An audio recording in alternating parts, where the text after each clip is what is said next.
Assalamualaikum warahmatullahi wabarakatuh.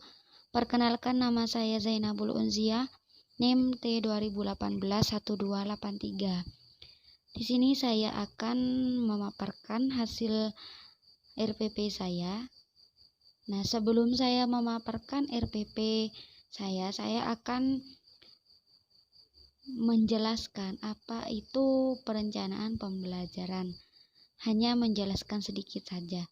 Karena RPP di sini adalah tugas dari perencanaan pembelajaran. Perencanaan pembelajaran adalah suatu pemikiran atau persiapan untuk melaksanakan tugas mengajar atau aktivitas pembelajaran dengan menerapkan prinsip-prinsip pembelajaran melalui langkah-langkah pembelajaran perencanaan itu sendiri. Pelaksanaan dan penilaian dalam rangka pencapaian tujuan pembelajaran yang telah ditentukan. Dengan kata lain, perencanaan pembelajaran merupakan perencanaan yang sistematik dan suatu pembelajaran yang akan dimanifestasikan bersama peserta didik. Dalam rangka hal ini, ada baiknya jika guru terlebih dahulu memiliki proses berpikir dalam dirinya, seperti apa yang akan diajarkan dan materi apa yang diperlukan untuk mencapai hasil belajar yang diinginkan, dan bagaimana cara mengajarkan serta prosedur pencapaiannya, dan bagaimana cara guru menilai apakah tujuan sudah dicapai atau apakah materi sudah dikuasai oleh peserta didik ataukah belum sama sekali. Nah, cara untuk mengetahui seperti hal tersebut, seorang guru terlebih dahulu harus membuat RPP. Karena RPP merupakan penjabaran yang lebih rinci dari silabus dalam upaya mencapai kompetensi dasar. Setiap guru harus menyusun RPP secara lengkap dan sistematis agar pembelajaran berlangsung secara interaktif, inspiratif, menyenangkan, menantang, memotivasi peserta didik untuk berpartisipasi aktif. RPP di sini disusun untuk setiap KD atau subtema yang dapat dilaksanakan dalam satu kali pertemuan atau lebih. Nah, yang pertama di sini satuan pendidikan. Berada di SMP 5 Bondowoso. Mata pelajaran Pendidikan Agama Islam dan Budi Pekerti. Kelas 8 semester 2. Materi pokok macam-macam sujud. Alokasi waktu 2x3 JP. Tahun ajaran 2020 sampai 2021. Nah, mengapa saya mengambil materi pokok macam-macam sujud? Karena di pembagian kelompok saya mendapat di kelompok 8 semester 2 dan macam-macam sujud tersebut adalah ada di kelas 8 semester 2 dan alokasi waktu di sini 2x3 JP, maksudnya 2 kali, 2-nya itu 2 kali, 3-nya itu setiap pertemuan 3 jam. Nah, yang pertama di sini kompetensi inti.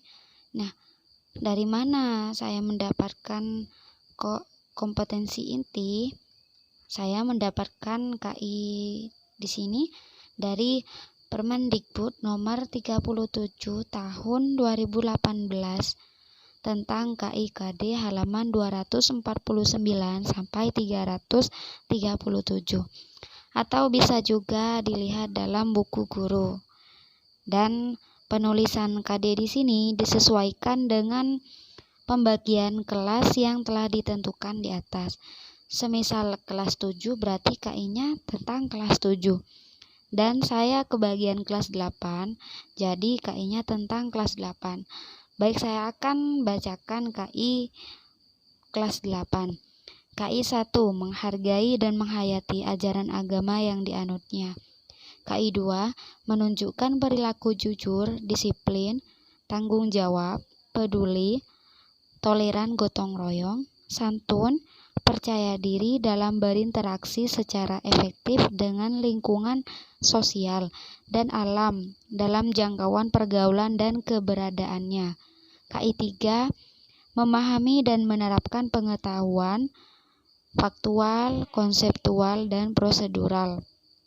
Berdasarkan rasa ingin tahunya tentang ilmu pengetahuan teknologi, seni, budaya terkait fenomena dan kejadian tampak mata.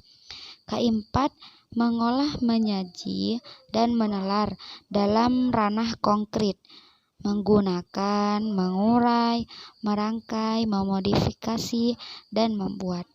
Dan ranah abstrak seperti menulis, membaca, menghitung, menggambar, dan mengarang, sesuai dengan yang dipelajari di sekolah dan sumber lain yang sama dalam sudut pandang atau teori. Yang kedua di sini kompetensi dasar dan indikator pencapaian kompetensi. Nah, cara mendapatkan kompetensi dasar di sini juga melalui seperti kompetensi inti, yakni dari Permendikbud. Nah, setelah diketahui apa saja KD-nya yang tentang macam-macam sujud, lalu ditulis apa saja. Setelah menulis KD, maka selanjutnya menentukan indikator pencapaian kompetensi. Nah, caranya di sini melihat pada kata kerja yang digunakan dalam KD, lalu bandingkan dengan tabel KKO, kata kerja operasional taksonomi Bloom edisi revisi. Lalu masuk ke dalam tingkatan kognitif dan tingkatan psikomotorik. Keberapakah KKO KD tersebut? Nah, lalu ditentukan. Dalam merumuskan indikator di sini, minimal setiap indikator minimal ada 2 indikator. Gunakanlah kata kerja operasional yang sesuai. Nah, jangan lupa untuk menuliskan nomor indikator. Misal seperti punya saya, KD-nya 1.10, maka indikatornya 1.10.1. Dan perhatikan poin-poin dalam mekanisme pengembangan indikator. Selanjutnya saya akan membacakan KD dan indikatornya. KD 1.10 melaksanakan sujud syukur, sujud sahwi, dan sujud tilawah sebagai perintah agama. Indikatornya ada 2. 1.10.1 mendiskusikan sujud syukur, sujud sahwi, sujud tilawah sebagai perintah agama. 1.10.2 menyatakan setuju sujud syukur, sujud sahwi, dan sujud tilawah sebagai perintah agama. KD 2 yakni 2.10. Mohon maaf ada kesalahan dalam pengetikan di sana. 2.10 menunjukkan perilaku santun sebagai implementasi dari sujud syukur, sujud sahwi, dan sujud tilawah. Indikatornya 2.10.1 menyempurnakan perilaku santun sebagai implementasi dari sujud syukur, sujud sahwi, dan sujud tilawah. 2.10.2 memposisikan perilaku santun sebagai implementasi dari sujud syukur, sujud sahwi, dan sujud tilawah. 2.10.3 mengendalikan perilaku santun sebagai implementasi dari sujud syukur, sujud sahwi, dan sujud tilawah. Selanjutnya KD nomor 3, 3.10 memahami tata cara sujud syukur, sujud sahwi, dan sujud tilawah. Indikatornya 3.10.1 menjelaskan tata cara sujud syukur, sujud sahwi, dan sujud tilawah. 3.10.2 menceritakan tata cara sujud syukur, sujud sahwi, dan sujud tilawah. 3.10.3 meringkas tata cara sujud syukur, sujud sahwi, dan sujud tilawah. KD keempat atau yang terakhir mempraktekkan sujud syukur, sujud sahwi, dan sujud tilawah. 4.10.1 memposisikan sujud syukur, sujud sahwi, dan sujud tilawah. 4.10.2 melengkapi sujud syukur, sujud sahwi, dan sujud tilawah. Nah, yang ketiga yakni tujuan pembelajaran. Nah, dibentuknya tujuan pembelajaran di sini berdasarkan metode dan teknik pembelajaran yang pas untuk kelas tersebut. Di sini saya akan memaparkan tujuan pembelajaran. Pertemuan 1.10.1 melalui metode kooperatif, siswa mendiskusikan sujud syukur, sujud sahwi, dan sujud tilawah sebagai perintah agama dengan benar.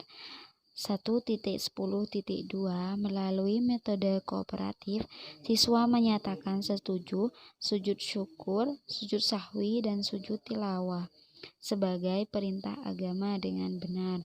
Pertemuan kedua 2.10.1 melalui metode kooperatif, siswa menyempurnakan perilaku santun sebagai implementasi dari sujud syukur, sujud sahwi, dan sujud tilawah dengan benar.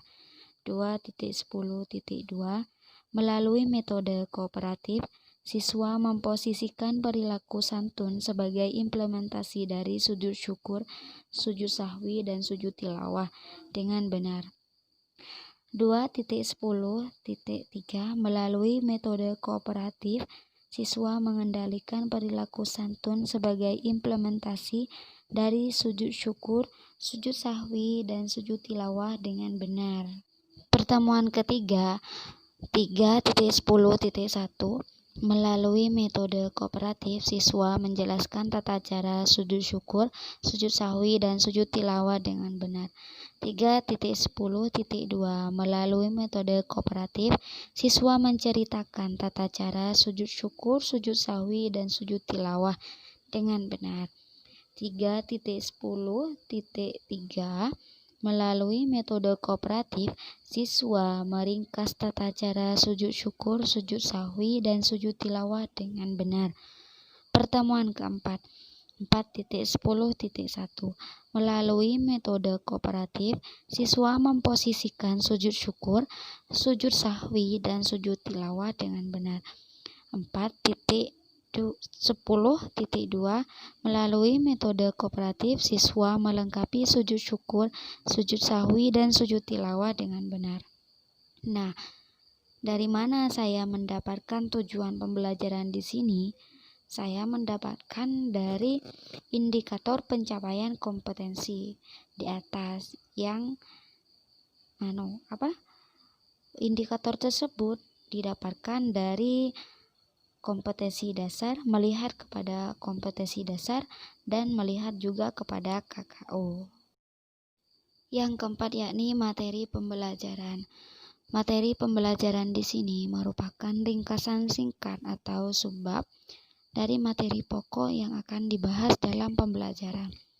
Yang pertama, pengertian sujud syukur, sujud sahwi, dan sujud tilawah.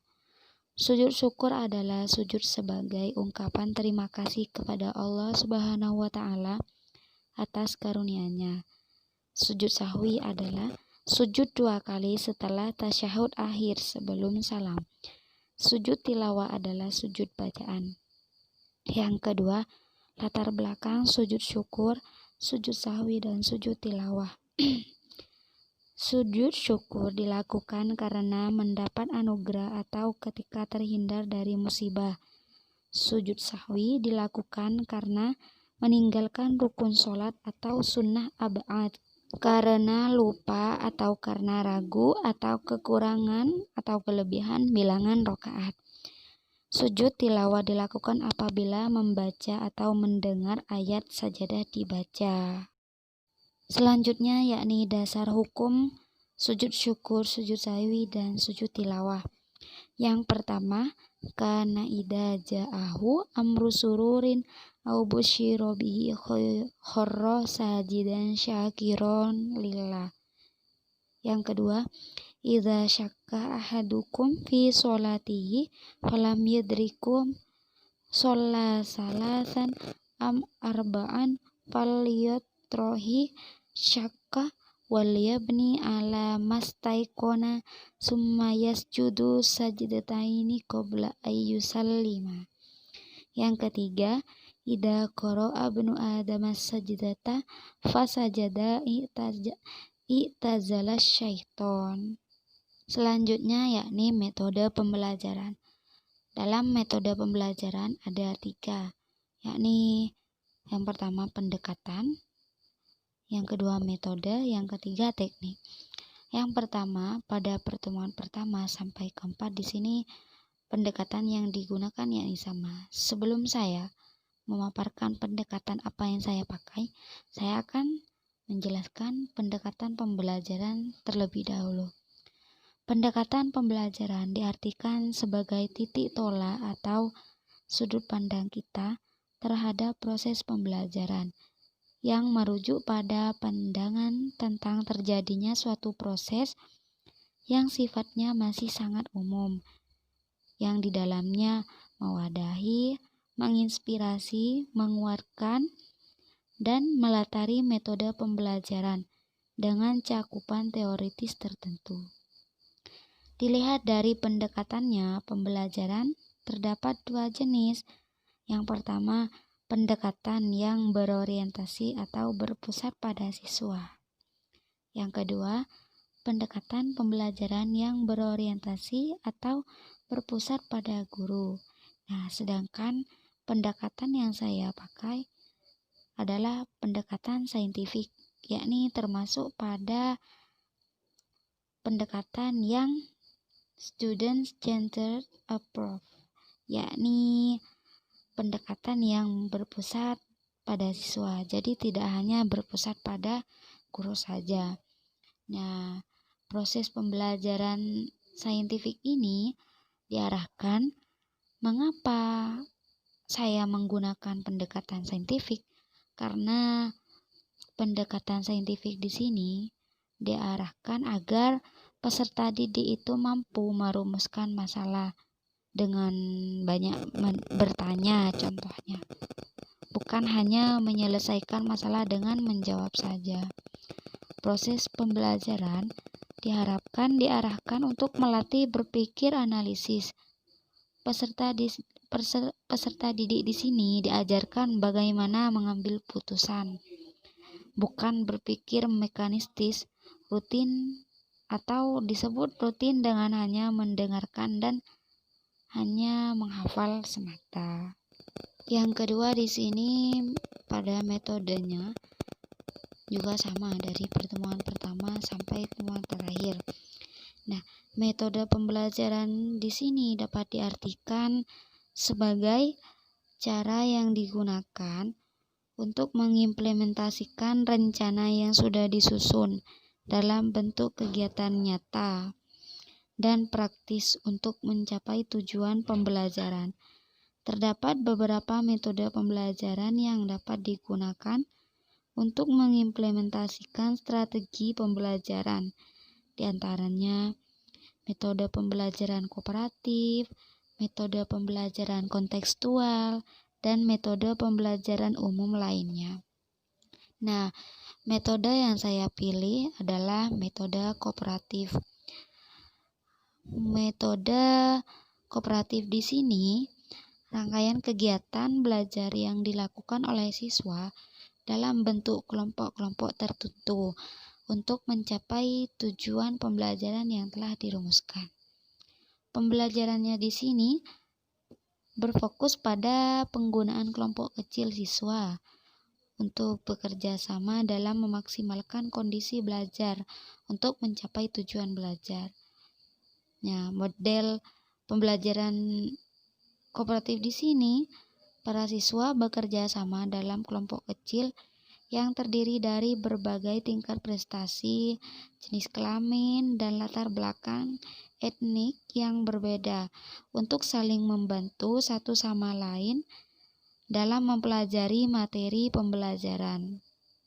Nah, jadi jika kita menggunakan metode kooperatif di sini, seorang siswa itu tidak hanya mendapatkan pembelajaran dari guru saja, tapi juga dari kelompok-kelompok kecil tersebut.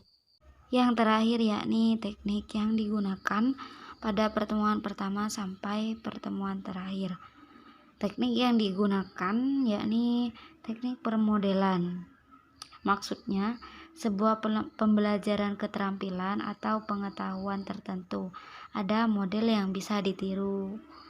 Dalam sebuah pembelajaran keterampilan atau pengetahuan tertentu ada model yang bisa ditiru.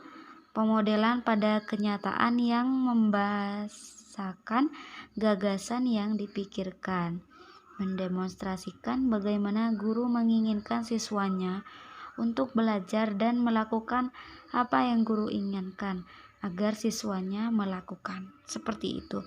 Jadi teknik permodelan di sini teknik tiru, bagaimana guru melakukan seperti ini. Guru melakukan A, berarti tujuannya di sini agar siswa itu mengikuti perilaku seperti gurunya tersebut, menirukan seperti apa yang dilakukan oleh guru tersebut.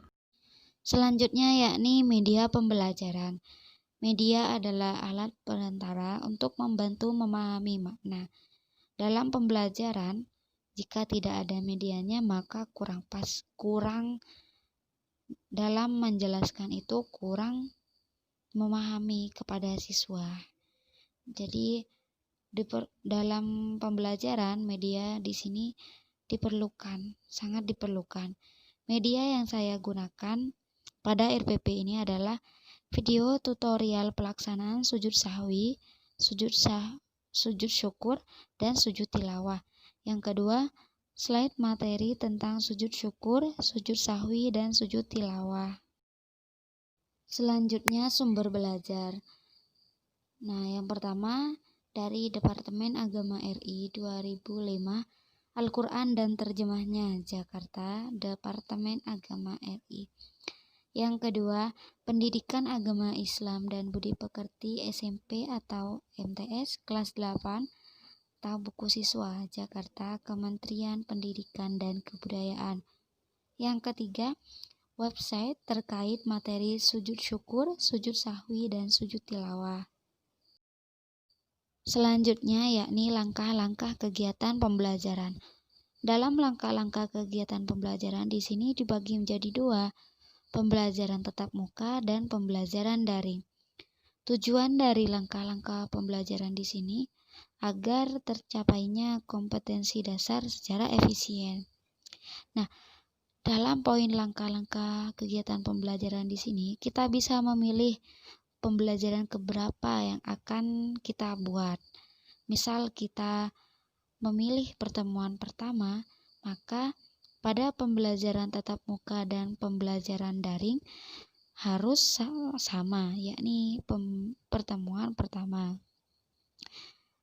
Nah, dalam kegiatan inti kurikulum 2013 menggunakan pendekatan saintifik yang dikenal dengan 5M, mengamati, menanya, mengeksplorasi, mengasosiasi, dan mengkomunikasikan. Dan juga ditulis alokasi waktu sesuai yang ada di identitas.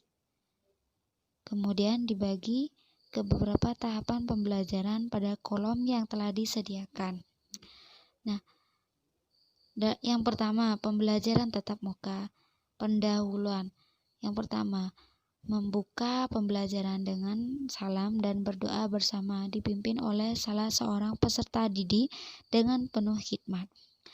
B. Membaca Al-Quran Surah Ibrahim dengan terjemahnya secara bersama-sama. C. Guru memeriksa kesiapan peserta didik dengan memeriksa kehadiran, kerapian pakaian, tempat duduk, dan melakukan game kecil atau mengajak bernyanyi. D. Memberikan motivasi pentingnya melakukan amalan-amalan sunnah. E. Memberikan persepsi berbagai kegiatan muslim. Yang F. Memberi informasi KI atau KD atau indikator dan tujuan pembelajaran. Yang G. Guru mengkondisikan peserta didik untuk duduk secara berkelompok yang beranggotakan 4-5 peserta. Yang terakhir, guru menyampaikan tahapan kegiatan yang akan dilaksanakan dalam pembelajaran. Nah, dalam pendahuluan di sini, alokasi waktunya yakni 20 menit. Lanjutan, yakni yang kedua di sini inti. Yang pertama tadi sudah pendahuluan, yang kedua inti. A. Mengamati. 1. Peserta didik memperhatikan tayangan VCD tutorial sujud syukur, sujud sahwi, dan sujud tilawah secara interaktif. Yang kedua, peserta didik membaca materi sujud syukur, sujud sahwi, dan sujud tilawah yang ada di buku siswa. Alokasi waktunya di sini adalah 18 menit. Yang B menanya. 1.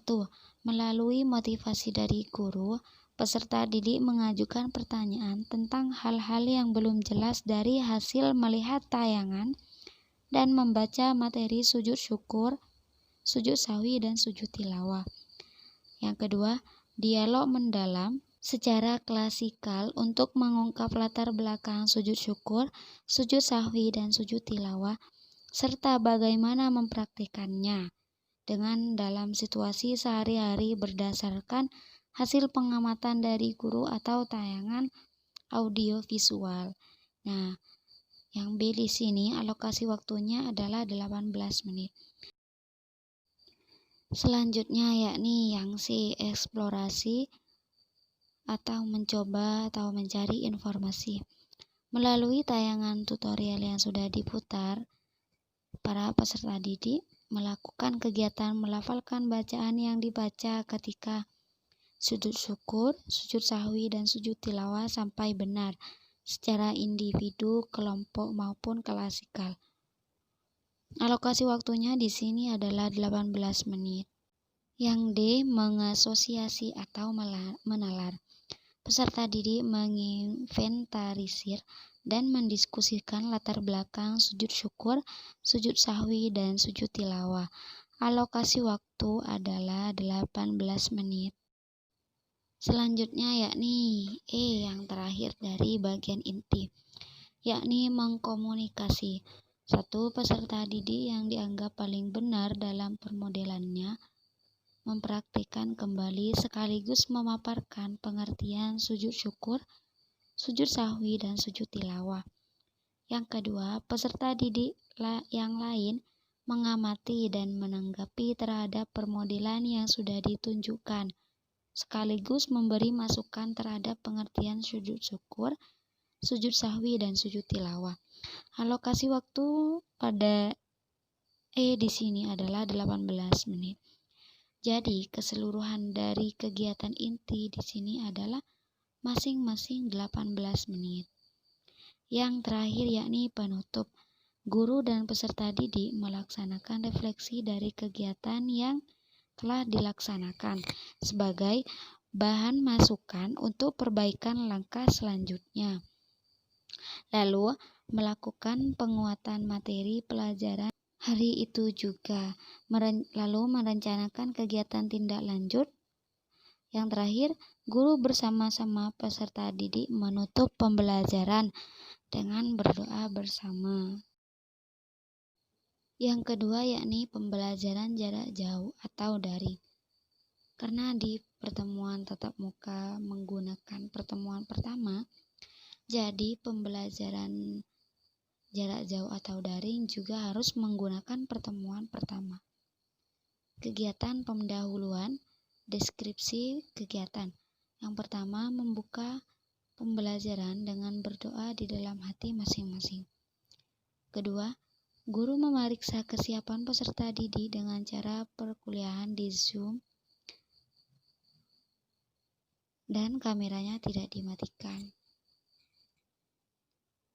Mohon maaf, maksudnya di sana adalah peserta didik itu pembelajarannya melalui dari Zoom dan kameranya tidak dimatikan. Yang ketiga, memberikan motivasi pentingnya melakukan amalan-amalan sunnah. Keempat, memberikan persepsi pentingnya sujud syukur, sujud sahwi, dan sujud tilawah. Kelima, Guru mengkondisikan peserta didik agar membuat grup WhatsApp yang beranggotakan 4-5 peserta. Yang terakhir, guru menyampaikan tahapan kegiatan yang akan dilaksanakan. Alokasi waktu di sini adalah 20 menit. Selanjutnya yakni kegiatan inti. A. Mengamati. Yang pertama, peserta didik memperhatikan tayangan slide PPT tentang sujud syukur, sujud sahwi, dan sujud tilawah. Kedua, peserta didik membaca materi sujud syukur, sujud sahwi, dan sujud tilawah di buku masing-masing dan di rumah masing-masing. Alokasi waktunya adalah 18 menit. Yang kedua, menanya. Peserta didik mengajukan pertanyaan tentang hal-hal yang belum jelas dari hasil melihat tayangan dan pembacaan materi sujud syukur, sujud sahwi, dan sujud tilawah. Alokasi waktunya pun juga sama, yakni 18 menit. Ketiga, mengeksplorasi atau mencari informasi. Melalui tayangan slide yang sudah dilihat, para siswa mendemonstrasikan sujud syukur, sujud sahwi, dan sujud tilawah. Para siswa mencari informasi tambahan tentang pengertian sujud syukur, sujud sahwi, dan sujud tilawah. Alokasinya juga 18 menit. Selanjutnya yakni mengasosiasi atau mengolah informasi. Kelompok diskusi, peserta didik membuat peta konsep materi dan persiapan presentasi materi. Alokasi waktunya adalah 18 menit. Yang E. Mengkomunikasikan. Kelompok diskusi secara bergantian mempresentasikan materi dengan alat bantu peta konsep yang sudah dibuat. Alokasi waktunya juga 18 menit. Yang terakhir yakni penutup. Yang pertama, melakukan penguatan materi pelajaran. Waktu itu juga merencanakan kegiatan tindak lanjut, melanjutkan presentasi kelompok yang belum tampil, penilaian diri, dan ulangan harian.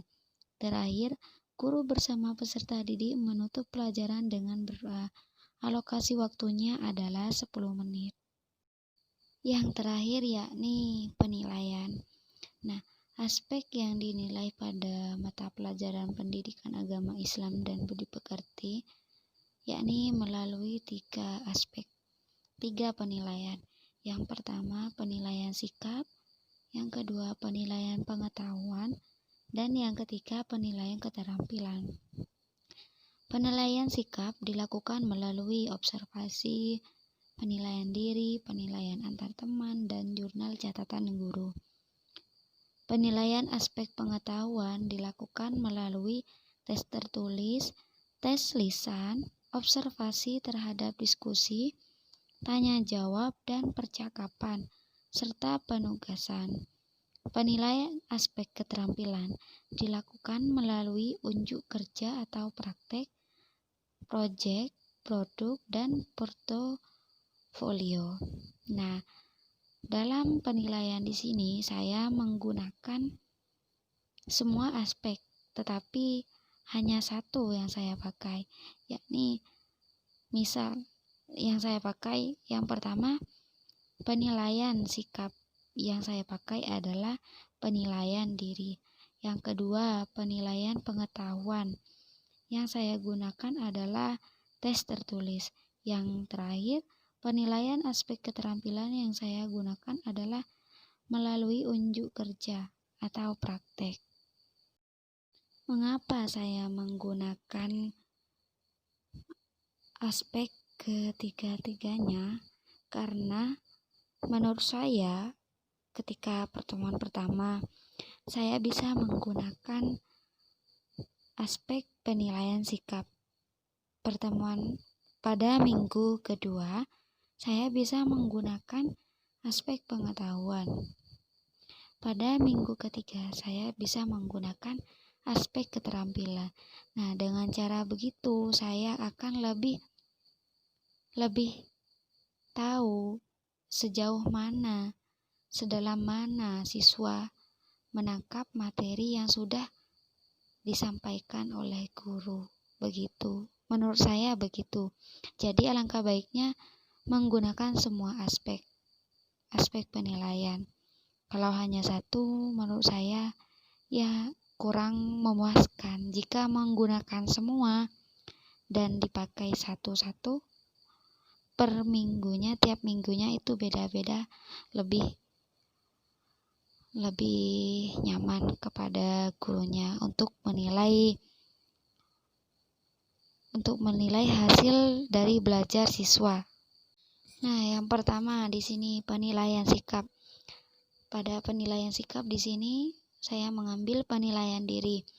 Nah, pada penilaian diri di sini ada 5 pertanyaan.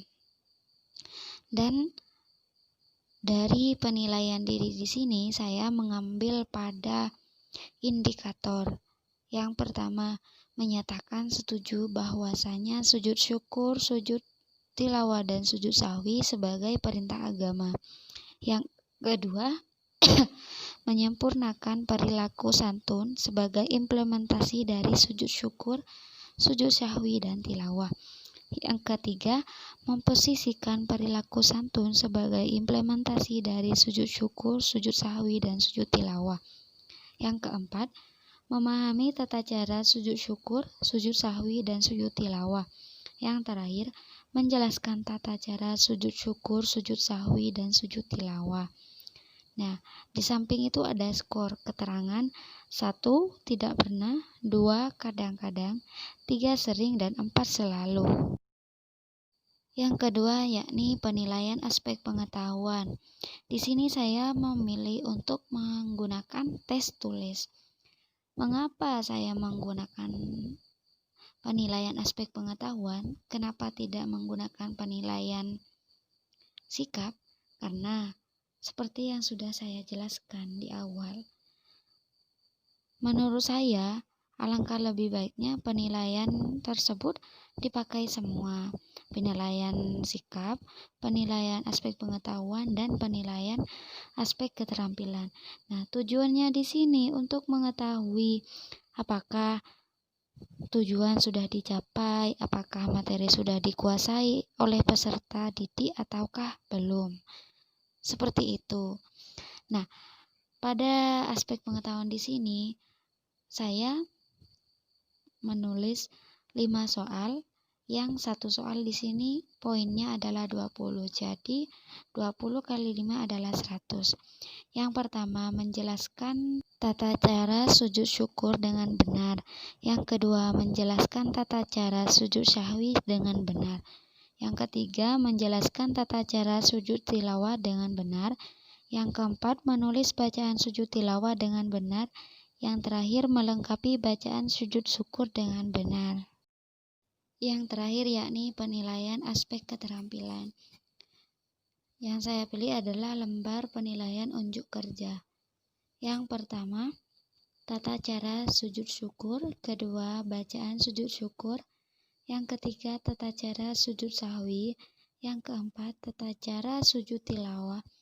Yang kelima, bacaan sujud tilawah. Yang keenam, kesiapan perlengkapan praktek seperti menutup aurat dan adab terhadap mushaf Al-Quran. Skor maksimal sama dengan jumlah skor dibagi jumlah butir penilaian dan dikali 100. Mungkin hanya itu yang dapat saya sampaikan. Mohon maaf apabila ada salah kata dari awal sampai akhir, karena saya adalah seorang hamba Allah, seorang manusia yang tidak luput dari salah dan dosa. Dan semoga apa yang sudah saya paparkan, apa yang sudah saya jelaskan dari awal, semoga bisa bermanfaat untuk teman-teman semuanya. Sekali lagi saya ucapkan mohon maaf yang sebesar-besarnya. Wabillahi taufiq wal hidayah. Assalamualaikum warahmatullahi wabarakatuh.